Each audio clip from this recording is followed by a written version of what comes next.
ఆత్మకూరు మండలంలో ఏపూరు గ్రామంలో ప్రభుత్వం యొక్క వడ్ల కొనుగోలు కేంద్రానికి వచ్చినాం మనం ఇప్పుడు మీరు ఇంతసేపు మీడియా మిత్రులు కూడా వచ్చి చూసినారు, మీరు నాకంటే ముందు కూడా వచ్చినారు.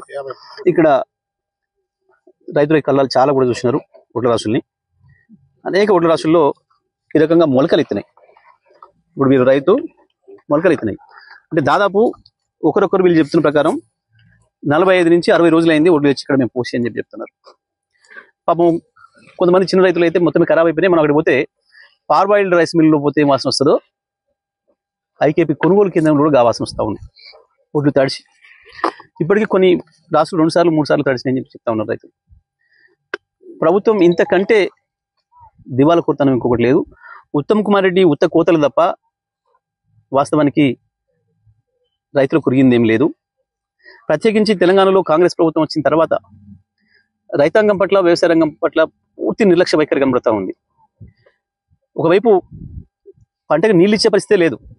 ఇవాళ మనం ఇప్పుడు ఇక్కడ నిలబడడం, ఈ రాశి దగ్గర అయితే నిలబడమో ఈ రాశి రైతు కౌలు తీసుకొని చేసిన అని చెప్తున్నాడు. కౌలు రైతున కౌలు కట్టాలి, నీళ్లు కూడా రాక, మొన్న నీళ్లు కాళేశ్వరం నీళ్ళు కూడా రాక నేను చెట్టుకు వరి మొలకకు నీళ్లు బిందెలతో పోసుకొని బతికించుకున్నా. ఆ రకంగా పెంచుకున్నా నేను కష్టపడి. తీసుకొచ్చే రాశి వస్తే 2 నెలల నుంచి కొన్ని దిక్కు లేదు. ఈ రకంగా మొలకలు ఎత్తినాయి. చూస్తున్నారు మీరు అందరూ కూడా, మీడియా మిత్రులు మీరే తీసిన వచ్చే చుట్టూ కూడా మొలకలు ఎట్లా వచ్చినాయి చూసిన మీరు అందరూ కూడా. ఇది ఈ రాష్ట్ర ప్రభుత్వం పరిస్థితి. ఈ రాష్ట్ర ప్రభుత్వానికి వ్యవసాయ రంగం పట్ల గింత ప్రేమ ఉంది మనకు కనబడుతుంది.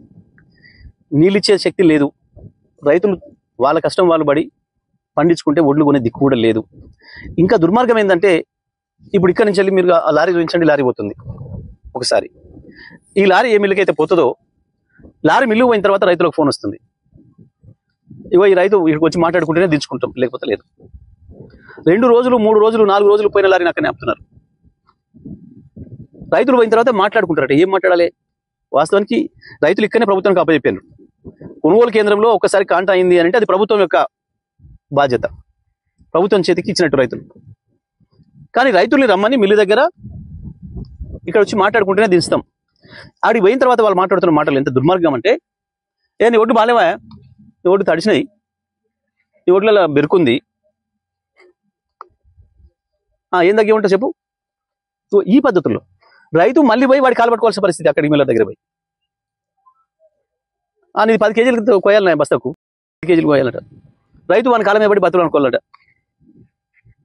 వద్దయా 2 కేజీలు కోసుకో, 3 కేజీలు కోసుకో అని చెప్పి యావరేజ్లో బస్తకు 5 కిలోలు కోయకుండా రైతులకు ఎన్రోల్ చేసుకునే పరిస్థితి లేదు ఇవాళ. ఇంత దుర్మార్గంగా జరుగుతుంది ఈ ప్రభుత్వం పరిపాలన.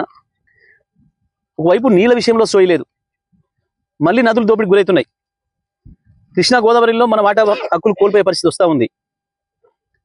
ఒకవైపు కేంద్రం రాష్ట్రం రెండు కూడా, పక్కనున్న ఆంధ్రప్రదేశ్ రాష్ట్రం కేంద్రం కలిసి తెలంగాణ నీళ్ళని దోపిడీ చేసే పనులు ఉన్నాయి. తెలంగాణ ముఖ్యమంత్రి పైకి ప్రధానమంత్రి కాలు పట్టుకునే పరిస్థితిలో ఉన్నాడు, నన్ను కేసులు పెట్టొద్దని చెప్పి. మంత్రులు ఒకరికి ఓటు తెలకుండా సాటుగా చంద్రబాబుతో పైన వేసుకుంటున్నారు. మా కమిషన్ల విషయంలో ఎంక్వైరీలు చేయకండి, ఇక మిమ్మల్ని వచ్చేది లేదు, కానీ ఇక దీపం ఉండగానే ఇల్లు సర్దుకోమని చెప్పారు మా ఇంట్లో. కాబట్టి మేము ఉన్న కాడికి కమిషన్లు దండుకోవాలి. ఎంత వీలైతే ఈ రాష్ట్రాన్ని మా దోపిడి మేము చేస్తాం, పక్క రాష్ట్రం కూడా పక్కోటి చేసే దోపిడి పక్కోటి చేయనియండి. ఇవాళ తెలంగాణ రాష్ట్రంలో దొంగలు పడ్డారు అన్న పరిస్థితి వచ్చింది. తెలంగాణను లూట్ చేసే పరిస్థితి వచ్చింది.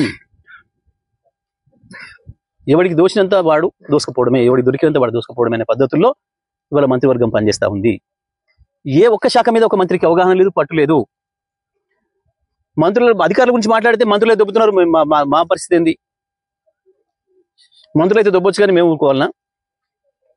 ఇగో ఈ మాటలు అధికారుల నుంచి వింటున్నారు ఇవాళ ప్రజలు.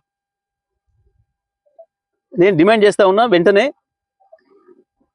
ఉత్తమ్ కుమార్ రెడ్డి నువ్వు వెంటనే ఆదేశాలు ఇచ్చి తడిసిన ఒడ్లు కానీ మొలకెత్తిన ఒడ్లు కానీ ఏదైనా సరే వెంటనే కొనుగోలు సీరియస్గా చేయమని చెప్పు. ఒకవైపు ఋతుపవనాలు కూడా తరుముకు వస్తున్నాయి. మొన్నటి వరకేమో అకాల వర్షాలు వచ్చినాయి, ఋతుపవనాలు కూడా వస్తూ ఉన్నాయి. మీ కర్మ కొద్ది ముందే వస్తున్నాయి.